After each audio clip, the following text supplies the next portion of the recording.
नमस्कार दोस्तों, एक बार फिर से स्वागत करता हूं मैं आपका आपके YouTube चैनल आई स्पीक में, जहां आपसे बातें होती हैं, आपकी बातें होती हैं और हमेशा आपके लिए ही बातें होती हैं। दोस्तों, जब भी कोई हमसे बुरा व्यवहार करता है या हमारे सामने किसी और से बुरा व्यवहार करता है तो अक्सर हमारे जहन में एक चीज़ आती है, शायद इसे अच्छे संस्कार, अच्छी परवरिश नहीं मिली। और ये भी जहन में आता है, माँ बाप ने बड़ा तो कर दिया लेकिन अच्छी परवरिश और अच्छे संस्कार देना भूल गए। क्या सच में ऐसा है? क्या वाकई किसी के बुरे व्यवहार और बुरे रास्ते पर चलने के लिए माँ बाप जिम्मेदार होते हैं? आज हम इसी बारे में बात करेंगे, लेकिन उससे पहले अगर आप इस चैनल पर नए हैं तो इस चैनल को सब्सक्राइब कीजिए ताकि मेरे आने वाले वीडियोज़ की जानकारी आपको सबसे पहले मिले।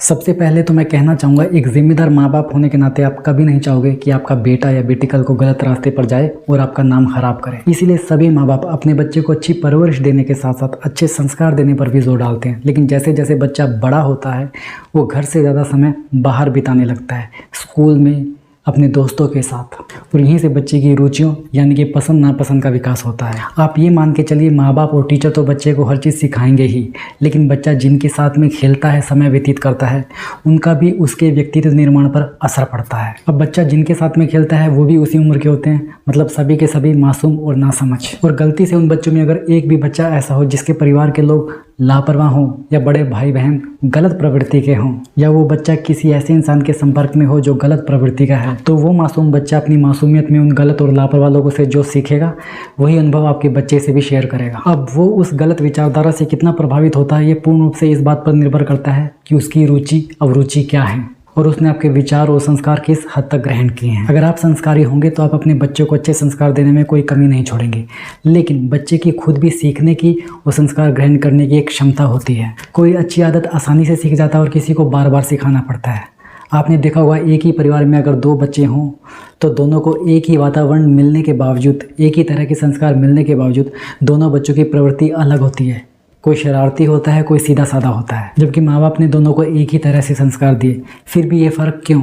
ऐसा इसलिए हुआ कि एक बच्चे ने तो माँ बाप के संस्कार आसानी से ग्रहण कर लिए, लेकिन दूसरा बच्चा उन्हें ग्रहण नहीं कर पाया। दूसरे बच्चे के उन विचारों और संस्कार को ग्रहण न करने के कई कारण हो सकते हैं, जैसे खुद की चंचलता, विचारों का इधर उधर भटकना या किसी गलत प्रवृत्ति के बच्चों के साथ में रहना। ज़्यादातर केस में यही वजह होती है कि बच्चा माँ बाप के संस्कार नहीं ले पाता। तो बताइए, ऐसी परिस्थिति में माँ बाप की क्या कमी रही? उन्होंने तो पूरी कोशिश की बच्चे को अच्छे संस्कार देने की। दोस्तों, मैं यहाँ पर बार बार जिम्मेदार शब्द इसलिए बोल रहा हूँ क्योंकि जो माँ बाप जिम्मेदार नहीं होंगे वो अपने बच्चों को अच्छे संस्कार नहीं दे पाएंगे और ना ही उन्हें देने में कोई रुचि रखेंगे। और कल को जब वो बच्चे गलत रास्ते पर चले जाएंगे तो उसके जिम्मेदार उनके माँ बाप भी होंगे जिन्होंने उन पर ध्यान नहीं दिया। इसलिए ऐसे गैर जिम्मेदार माँ बाप को मैंने जिम्मेदार माँ बाप की श्रेणी से अलग रखा है। अब दो औलाद होते हुए एक अच्छी और एक बुरी निकल जाए, इसमें माँ बाप का क्या दोष? परवरिश तो दोनों को सेम मिली थी। बस फ़र्क सिर्फ इतना है, एक ने उन आदर्शों को अपनाया और दूसरे ने गलत प्रवृत्ति या गलत संगत की वजह से ना ही अपने माँ बाप की वैल्यू की, ना ही उनके आदर्शों की वैल्यू की। इस तरह की औलाद के उदाहरण आजकल हर गली मोहल्ले में मिल जाएंगे। तो दोस्तों, मेरा आज के विषय में आपसे बात करने का सिर्फ एक ही मकसद था, अगर माँ बाप आदर्शवादी हों तो उनके संस्कारों पर कभी भी उंगली नहीं उठानी चाहिए, चाहे उनकी औलाद कैसी भी निकले। इसमें उस औलाद का कुछ नहीं बिगड़ेगा, लेकिन माँ बाप के जीवन भर की पूंजी, उनका आदर्श, उनके सम्मान को बहुत ठेस पहुंचेगी। क्योंकि औलाद को हो ना हो, लेकिन माँ बाप को इस बात का दुख बहुत होता है जब उनके संस्कार, उनकी परवरिश पर उंगली उठाई जाए। और वैसे भी किसी पर उंगली उठाना नैतिकता नहीं है।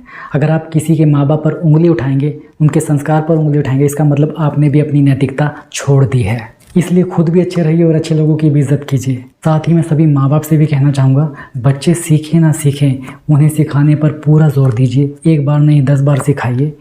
उनकी गलतियों पर कभी भी पर्दा ना डालें, उन्हें आदर्शवादी बनाएं, उन्हें अनुशासन के बारे में सिखाएं, अच्छे व्यवहार के बारे में सिखाएं और सबसे ज़रूरी चीज़, उन्हें अच्छे कार्य करने के लिए प्रोत्साहित कीजिए। याद रखिए, बच्चा आपकी बातों से ज़्यादा आपको देखकर सीखता है। आप क्या करते हैं, कैसे करते हैं, बच्चा इन चीज़ों को ज़्यादा सीखता है, ना कि सिर्फ बच्चे को बताना ज़रूरी है। अगर आप बच्चों के आदर्श होंगे तो बच्चे गलत रास्ते पर नहीं जाएंगे। परिस्थितियाँ कैसे भी अपने बच्चों से बातचीत करना ना छोड़ें, क्योंकि आजकल के बच्चे बहुत ही जल्दी डिप्रेशन और स्ट्रेस का शिकार हो जाते हैं। आपको उन्हें बताना है, सिखाना है कि ऐसी परिस्थिति में कैसे लड़ा जाए, कैसे जीता जाए, अच्छे माँ बाप बनकर और उनके अच्छे दोस्त बनकर। अंत में मैं सिर्फ इतना कहना चाहूँगा, दुनिया में कुछ ऐसे लोग हैं जो अपनी मेहनत से नाम कमाते हैं और ऐसे लोग हैं जो किस्मत से नाम कमाते हैं। लेकिन इसके अलावा भी दुनिया में ऐसे लोग हैं जो अपने संस्कारों के लिए जाने जाते हैं। उनके पास पैसा भले ही हो ना हो, लेकिन संस्कार की वजह से वो समाज में बहुत ही प्रतिष्ठित व्यक्ति के रूप में जाने जाते हैं। इसीलिए संस्कारी बनिए, नैतिकता को अपने जीवन में उतारिए और समाज और देश के कल्याण में अपना योगदान दीजिए। इन्हीं विचारों के साथ मैं आज आपसे विदा लेता हूं। अगर आपको यह वीडियो पसंद आया तो लाइक कीजिए, शेयर कीजिए उन लोगों से जिन्हें भी यह संदेश आप देना चाहते हैं। आपसे फिर मुलाकात होगी, तब तक स्वस्थ रहें, मस्त रहें और व्यस्त रहें। नमस्कार।